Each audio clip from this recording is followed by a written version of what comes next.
ஆண்டவரும் இரட்சகருமாகிய இயேசு கிறிஸ்துவின் நாமத்தினாலே யூடியூப் சேனல் மூலமாக செய்தியை கேட்டுக்கொண்டிருக்கிற தேவ பிள்ளைகள் யாவருக்கும் காட் கோசிஸ் மினிஸ்ட்ரி சார்பாக அன்பின் வாழ்த்துதலை தெரிவித்துக் கொள்கிறேன். இந்த 6வது மாதமாகிய ஜூன் மாதத்திலே கர்த்தருடைய கிருபையும் இரக்கமும் சமாதானமும் உங்களோடும் உங்கள் குடும்பங்களோடும் தங்கியிருப்பதாக. தேவனுடைய சமாதானம் உங்களுடைய இல்லங்களிலே உங்களுடைய தனிப்பட்ட வாழ்க்கையிலே காணப்பட வேண்டும் என்று வாழ்த்தி ஆசீர்வதிக்கிறேன்.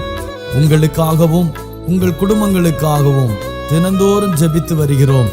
தேவனாகிய கர்த்தர் இந்த மாதத்திலே நம் கண்ணீருக்கெல்லாம் ஒரு பதிலை தர உண்மையுள்ளவராயிருக்கிறார் என்பதை நான் விசுவாசிக்கிறேன். நீங்களும் அதை விசுவாசித்து தேவனுடைய நாமத்தை மகிமைப்படுத்தி உங்களை ஒப்பு கொடுங்கள். கர்த்தருடைய வார்த்தையை விசுவாசிக்கிறவர்களுக்கு தேவனுடைய வார்த்தையினால் உண்டான சமாதானமும் மகிமையும் இரக்கமும் நிச்சயம் கிடைக்கும் என்பதில் சந்தேகமில்லை.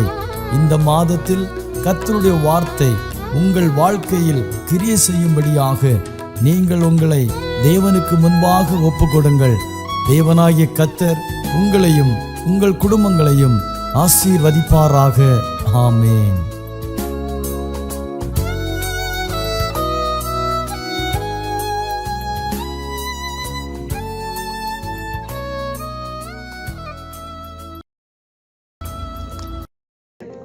நசரேயனாகிய இயேசு கிறிஸ்துவின் இனிய நாமத்தில் உங்கள் யாவருக்கும் அன்பின் வாழ்த்துக்களை தெரிவித்துக் கொள்கிறோம்.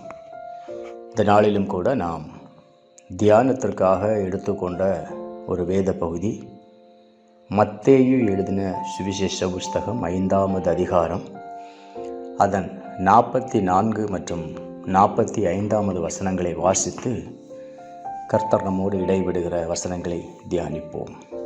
நான் உங்களுக்கு சொல்லுகிறேன், உங்கள் சத்துருக்களை சிநேகியுங்கள், உங்களை சபிக்கிறவர்களை ஆசீர்வதியுங்கள், உங்களை பகைக்கிறவர்களுக்கு நன்மை செய்யுங்கள், உங்களை நிந்திக்கிறவர்களுக்காகவும் உங்களை துன்பப்படுத்துகிறவர்களுக்காகவும் ஜெபம் பண்ணுங்கள்.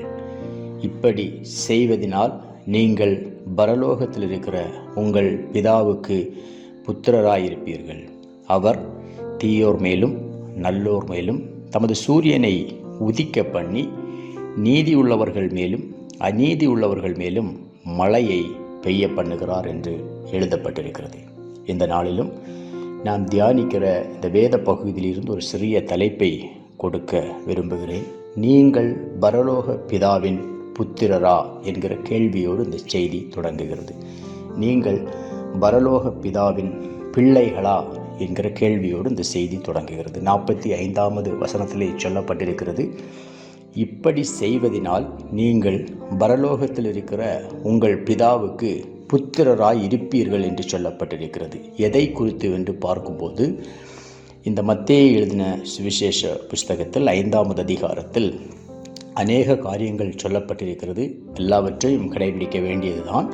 ஆனாலும் இந்த நாள் இந்த சுருங்கின நேரத்திலே நாம் தியானிக்கிற ஒரு காரியம், சத்துருக்களை சிநேகிக்க வேண்டும், சபிக்கிறவர்களை ஆசீர்வதிக்க வேண்டும், பகைக்கிறவர்களுக்கு நன்மை செய்ய வேண்டும், நிந்திக்கிறவர்களுக்காகவும் துன்பப்படுத்துவர்களுக்காகவும் ஜெபம் பண்ண வேண்டும் என்று 4 காரியங்களை இந்த இடத்திலே சொல்லப்பட்டிருக்கிறதை பார்க்கிறோம். இப்படி ஒருவர் செய்யும் போதுதான் அவர் பரலோகத்தில் இருக்கிற நம்முடைய பிதாவின் பிள்ளைகளாய் இருக்க முடியும் என்று வேதவசனம் திட்டமும் தெளிவுமாக சொல்லுகிறது.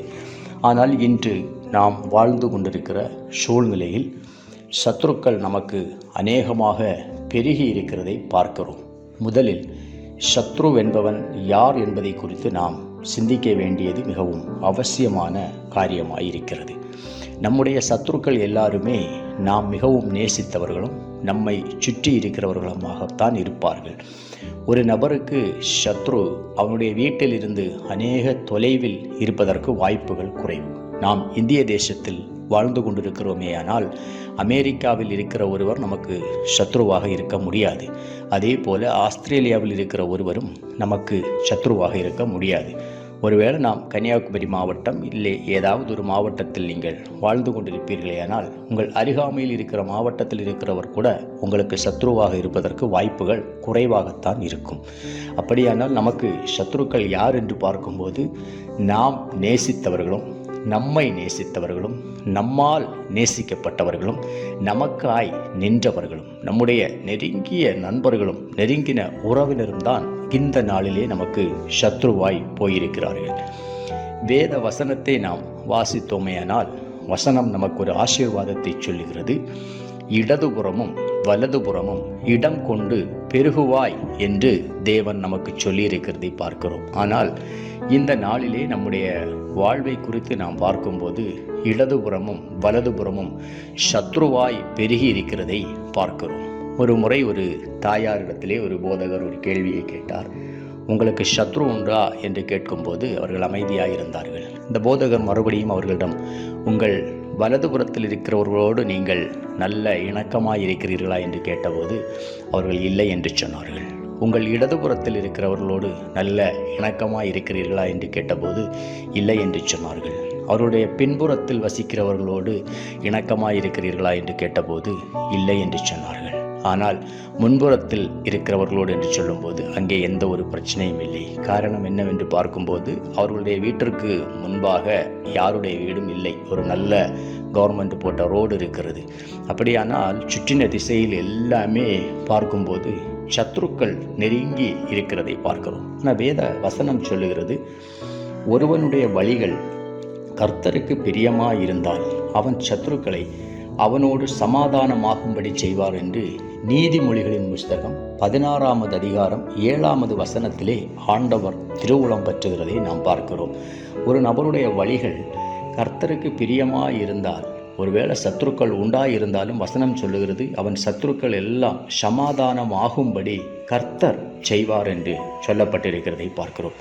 2 சாமுவேலின் புஸ்தகம் 7வது அதிகாரம் 11வது வசனத்திலே நாத்தான் என்கிற ஒரு தீர்க்கதரிசியோடு கர்த்தர் தாவீதினிடத்தில் பேசுகிற போது, உன் சத்துருக்கள் எல்லாரையும் இளைப்பாற பண்ணி இப்போது உனக்கு ஒரு நித்திய வீட்டை கட்டுவேன் என்று கர்த்தர் அறிவிக்கிறார் என்று சொல்லுகிறதை பார்க்கிறோம். அப்போ ஆண்டவர் நமக்கு தருகிற ஒரு மிகப்பெரிய ஆசீர்வாதங்களில் ஒன்று சத்ருகள் இல்லாத ஒரு ஜீவிதம். அதனால தான் ஆண்டவர் நமக்கு சொல்லுகிறார், சத்ருவை நாம் சிநேகிக்க வேண்டும், சபிக்கிறவர்களை ஆசீர்வதிக்க வேண்டும். அந்த சத்ருக்கள் எல்லாருமே யார் என்று பார்க்கும்போது நம்மோடு பழகினவர்கள். இப்போ 2 காரியங்களை நாம் தியானிக்க போகிறோம். ஒன்று, சத்ருவை நேசிப்பது எப்படி என்றும், மற்றொன்று சத்ருவை ஏன் நேசிக்க வேண்டும் என்பதை குறித்தும் இந்த நாளிலே நாம் தியானிக்க போகிறோம். இப்போ சத்ருவை நேசிப்பது எப்படி என்று சொல்லும்போது ஆண்டவர் அதை தான் நமக்கு சொல்லிக் கொடுத்திருக்கிறார். சிலுவையிலே மரண பரியந்தம் அவர் தன் ஜீவனை விடும் வேளையிலும் தாங்கள் செய்கிறது இன்னதென்று அறியாது இருக்கிறார்கள், பிதாவே இவர்களுக்கு மன்னியும் என்று சொல்லி கடைசி பரியந்தம் வரை கர்த்தர் அவர்களுக்காக ஜெபித்ததை நாம் பார்க்கிறோம். அவருடைய பிள்ளையாகிய நாம் அவருடைய அடிச்சுவட்டை பின்பற்றி நடக்கிறவர்களும் எந்த சூழ்நிலையிலையும் எல்லாரையும் நேசிக்கத்தான் நாம் கற்றுக்கொள்ள வேண்டும். 2வது பார்க்கும்போது சத்ருவை ஏன் நேசிக்க வேண்டும் என்று சொன்னால், நம்முடைய சத்ரு என்று சொல்லுகிறவர் நம்முடைய நண்பரும் நம்முடைய உறவினரும் தான். பாருங்கள், ஒரு காலத்தில் நெருங்கின நண்பனும் நெருங்கின உறவுமாய் இருந்தவர்கள் இன்று நொறுங்கி போன உறவாய் மாறிப்போய்விட்டார்கள். ஏதோ ஒரு சூழ்நிலையில் நமக்காக நின்றவர்கள் நம்ம அவர்களுக்காக நின்றிருப்போம். ஆனால் இன்று பார்த்தா அவர்களுடைய பெயரை கேட்டாலோ இல்லை அவர்களுடைய முகத்தை பார்த்தாலோ எரிச்சல் வருகிற அளவுக்கு சத்ருவாக மாறிப்போனார்கள்.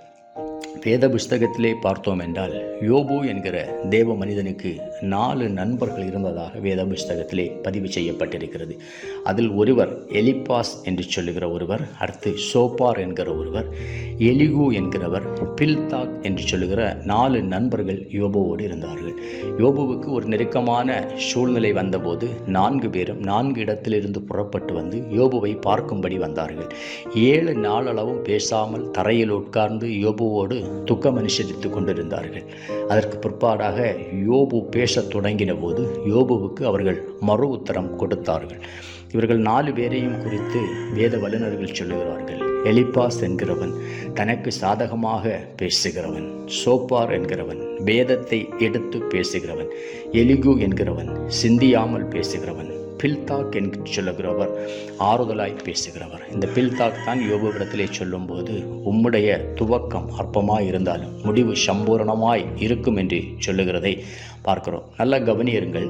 இவர்கள் 4 பேருமே ஆண்டவருக்கு வைராக்கியமாகத்தான் வேதத்தில் பேசினார்கள். யோபுவை குறித்து சொல்லும்போது, தேவனை விட நீ நீதிமானாய் இருப்பாயோ என்று சொல்லி யோபுவிடத்திலே கர்த்தருக்கு வைராக்கியமாய் பேசுகிறார்கள். ஆனால் கர்த்தர் அதில் பிரியப்பட்டாரா என்று பார்க்கும்போது அந்த இடத்திலே கர்த்தர் அதை பிரியப்படவில்லை என்பதை நாம் பார்க்கிறோம். யோபுவின் புஸ்தகத்திலே 42வது அதிகாரம் அவருடைய 10வது வசனம் மற்றும் 7வது வசனங்களை நாம் வாசிக்குமேயானால், என் தாசனாகிய யோபுவை போல நீங்கள் நிதானத்தோடு பேசவில்லை, உங்கள் மேல் எனக்கு கோபம் மூழுகிறது என்று தேவன் யோபுவின் நண்பர்களை குறித்து சொல்லுகிறதை பார்க்கிறோம். மாத்திரமல்ல, அவருடைய நண்பர்களோடு யோபுவிடத்திலே வந்து ஒரு காளையை கொண்டு வந்து சர்வாங்க தகன பலியிடும்படியாகவும் செபிக்கும்படியாகவும் சொல்லுகிறார். அந்த கீழே வசனங்களிலே சொல்லப்பட்டிருக்கிறது, யோபு தன் நண்பர்களுக்காக ஜெபித்த போது கர்த்தர் அவன் சிறையிருப்பை மாற்றினார் என்று சொல்லப்பட்டிருக்கிறது.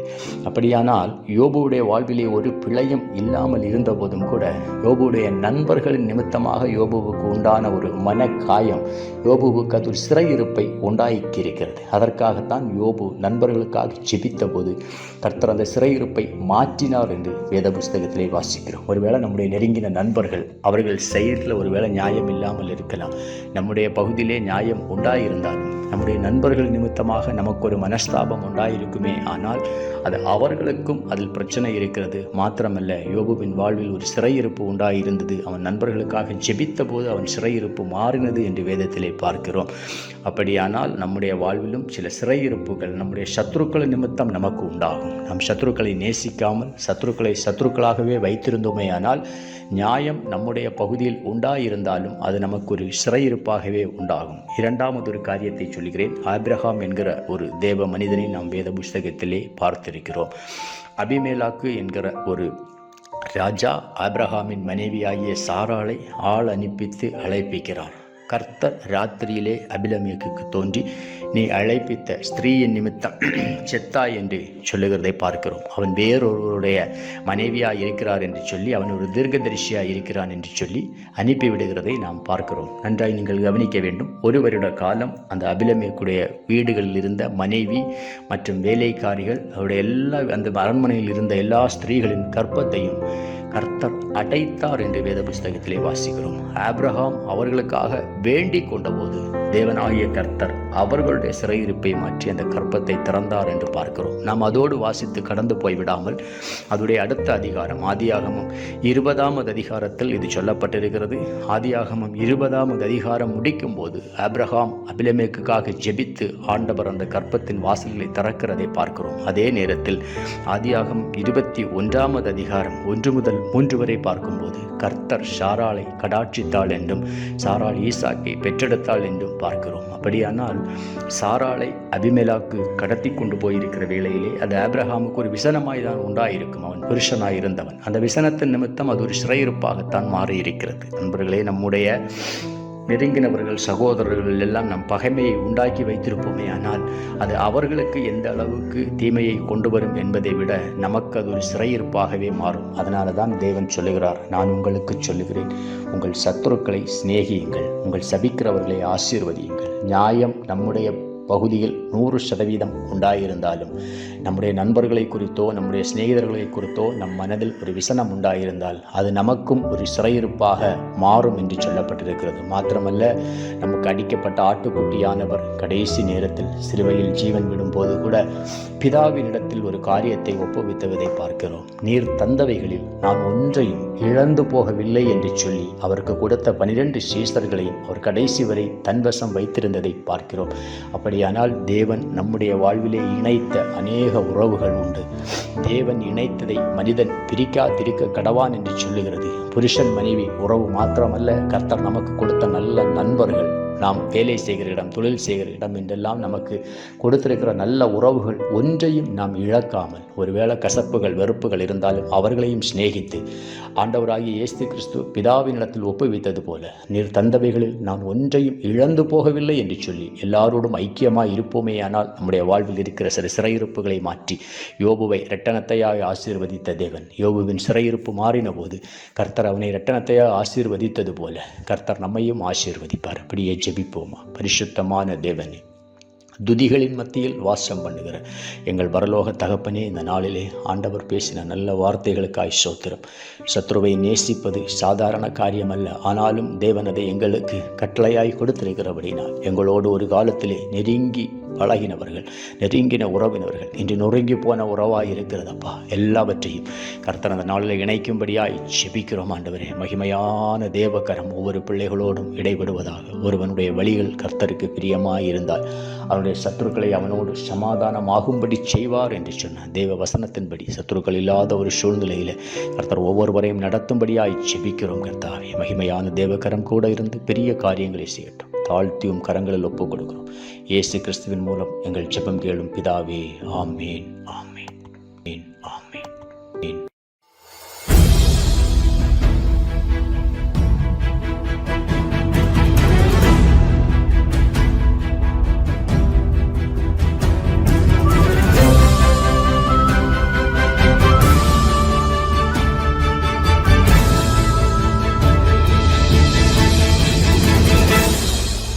உம்மைத்தான் நம்பியிருக்கிறோ, உம்மையன்றி யாரும் இல்லையப்பா. உம்மைத்தான் நம்பியிருக்கிறோ, உம்மையன்றி யாரும் இல்லையப்பா. அற்புதம் செய்யுங்கப்பா எங்க வாழ்க்கையில, உம்மைத்தான் நம்பி இருக்கோம் ஏசப்பா. அற்புதம் செய்யுங்கப்பா எங்க வாழ்க்கையில, உம்மைத்தான் நம்பி இருக்கோம் ஏசப்பா. உம்மைத்தான் நம்பி இருக்கிறோ, உம்மையன்றி யாரும் இல்லையப்பா.